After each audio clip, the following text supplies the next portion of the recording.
Setelah Kamen Rider dan Super Sentai, ternyata ada banyak yang meminta Tokuvex Indonesia untuk mengulas tema ini. Ya, kadang ada saja hal-hal yang membuat kita tidak puas atau jengkel tentang suatu series atau franchise secara keseluruhan, tidak terkecuali di Ultra Series. Namun itu bukanlah sebuah kekurangan yang dimaksudkan untuk menjelek-jelekan franchise ini, melainkan berbagai opini fans yang dikumpulkan dari berbagai media mengenai apa saja yang dirasakan ketika menonton Ultra Series. Kalau begitu, langsung saja kita ulas 5 hal kecil menyebalkan di Ultra Series versi Tokuvex Indonesia.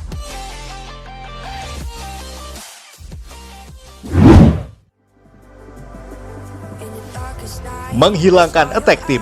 Kita pasti akrab dengan elemen utama dalam franchise ini, di mana selalu menampilkan sebuah satuan tim militer angkatan udara yang bertugas untuk mengalahkan kaiju sebelum Ultraman tiba. Dengan kostum yang unik, lengkap dengan pesawat super canggih, apalagi dengan teknologi yang lebih maju, mereka seakan menjadi fokus utama dalam tiap season. Apalagi, kebanyakan protagonis Ultra memang merupakan anggota satuan tim tersebut, yang merahasiakan identitasnya sebagai Ultraman. Namun, kebanyakan attack team atau kadang disebut sebagai defense team nampaknya semakin berkurang. Hal itu terlihat mungkin pertama kali di Ultraman Ginga pada tahun 2013, di mana season tersebut justru lebih fokus pada kehidupan anak remaja sekolah. Walau pada season selanjutnya, yang disebut Ultraman Ginga S, dimunculkan lagi attack team yang disebut UPG. Akan tetapi, di Ultraman Orb nampaknya nuansa itu nyaris tidak terlihat lagi, karena tidak memunculkan angkatan udara semacam itu lagi. Meskipun masih dimunculkan tim SSP yang sama sekali tidak berbasis teknologi pesawat tempur. Di beberapa season selanjutnya pun makin jarang ditampilkan lagi unsur tersebut, dan lebih fokus pada kehidupan masyarakat sipil biasa, sehingga bisa lebih meluas untuk segi penulisan ceritanya. Hal itu sangatlah wajar, sebab attack team pada era Showa dan Heisei adalah kiat untuk memproduksi merchandise berupa pesawat mainan dan juga persenjataan khusus. Namun di era saat ini, Suburaya nampaknya mencoba menghadirkan collectible device seperti kartu, kristal, kapsul, dan lain semacamnya, yang seperti pesaingnya yakni Toei Company sudah lakukan untuk Kamen Rider dan Super Sentai, di mana itu bisa lebih menjanjikan secara penjualan ketimbang hanya memproduksi mainan pesawat-pesawatan biasa. Sebuah ide yang sangat baik untuk mendongkrak profit, namun dengan berkurangnya attack team tersebut secara tidak langsung bisa mengurangi ciri khas dari franchise ini.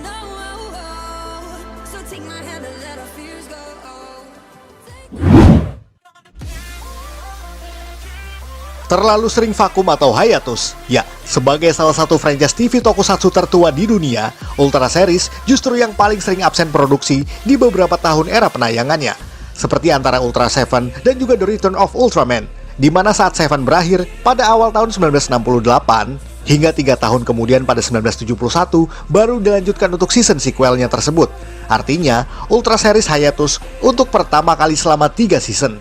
Itu karena Ultra Seven memang dimaksudkan sebagai season terakhir untuk franchise ini, dan The Return of Ultraman sebagai sebuah comeback sekaligus tribute untuk meninggalnya Eiji Tsuburaya, sang kreator asli Ultraman. Tidak hanya itu, pada 1975, setelah berakhirnya Ultraman Leo, franchise ini harus absen lagi dari dunia penyiaran televisi beberapa tahun setelahnya.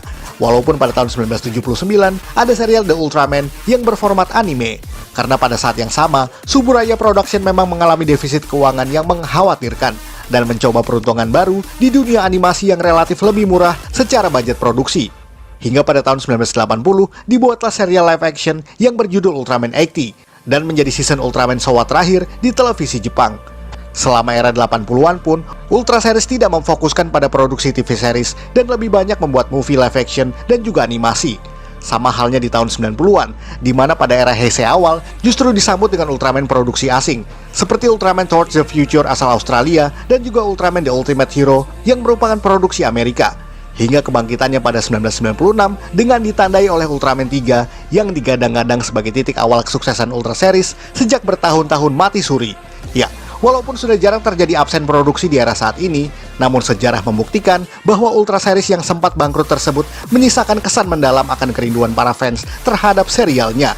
Agak menyebalkan sih, apalagi Ultraman memang merupakan series yang tidak banyak bisa dikembangkan layaknya Kamen Rider dan Super Sentai dalam hal tema. Jadi wajar saja kalau produksinya bisa mandek di beberapa tahun yang lalu.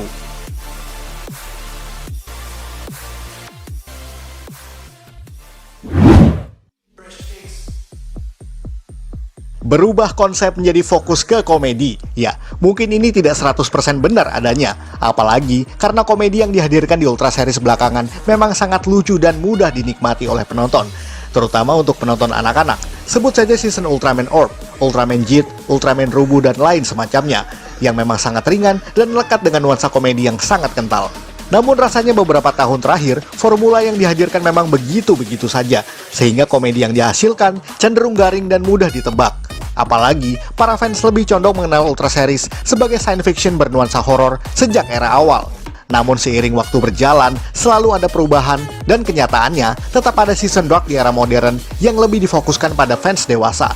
Namun itulah serial Ultra, karena seperti yang disebutkan sebelumnya, bahwa franchise ini tidak seperti Kamen Rider atau Super Sentai, yang bisa dengan bebasnya mengulas tema apapun, seperti kepolisian, sihir, teknologi, ninja, dinosaurus, dan lain semacamnya.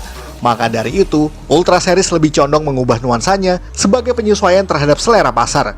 Apalagi, selama ini mereka telah bertaruh banyak hal akibat kegagalan Ultraman Nexus pada 2004, yang dinilai terlalu dark bagi anak-anak.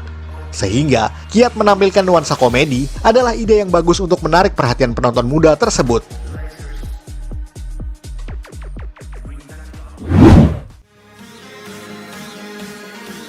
Tidak feminis, ya, sekali lagi tidak seperti tokusatsu lain yang kerap menampilkan hero perempuan secara rutin. Super Sentai mungkin sebagai contoh terbaik yang melakukannya, karena selalu ada anggota perempuan dalam timnya, kecuali untuk Sun Falcon. Hal itu untuk menggait penonton anak perempuan bahwa ada hero yang bisa mereka idolakan. Walaupun untuk penonton remaja dan dewasa, hero perempuan ini cenderung menjadi objektivitas tersendiri akibat kecantikannya. Lalu apa yang terjadi di Ultra Series? Kita pun tahu bahwa ada Ultra Woman yang ditampilkan di beberapa series dan juga movie, atau Ultra Host wanita yang menggunakan kekuatan untuk berubah menjadi Ultraman berfisik pria. Namun itu juga tidak banyak. Kita pun sudah pernah mengulas soal itu di video terpisah sebelumnya. Bahkan Kamen Rider perempuan masih jauh lebih banyak ketimbang Ultra Woman. Ya, kita sadar bahwa sejak awal, ide Ultra Series sendiri merupakan tontonan anak laki-laki. Seperti di Ultraman S, di mana pada mulanya ada dua host dalam satu wujud Ultra, yakni Seiji Hokuto dan juga Yuko Minami. Sayangnya, tokoh Yuko yang dimainkan oleh Mitsuko Hoshi harus dihentikan karena masalah gender. Beberapa sumber mengatakan bahwa penonton pada era 70-an belum siap jika ada Ultra Host wanita sebagai protagonis, karena image Ultraman yang sudah lebih condong sebagai superhero laki-laki. Sehingga membuat Ultra Series terkesan kurang feminis jika dibandingkan dengan franchise lainnya.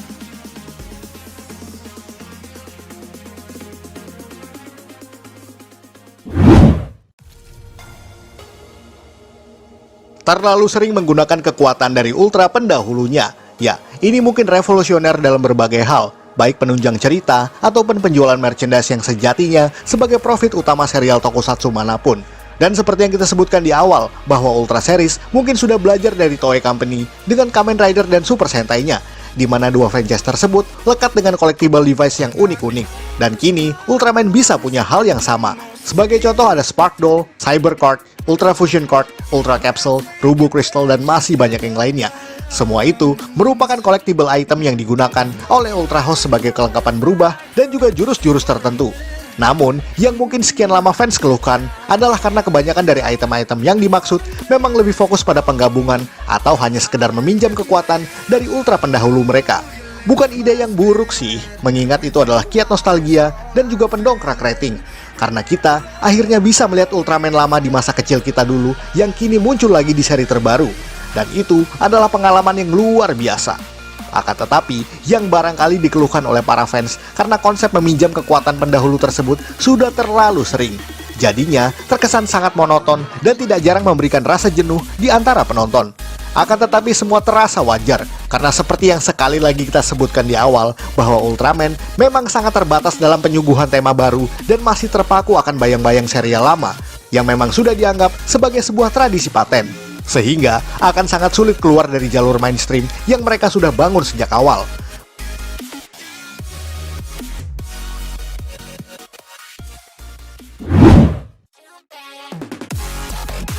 Sekian ulasan dari Tokufex Indonesia. Buat Anda yang suka dengan video ini, silahkan like dan share ke media sosial Anda. Jangan lupa tinggalkan komentar. Akhir kata, salam Tokufex Indonesia.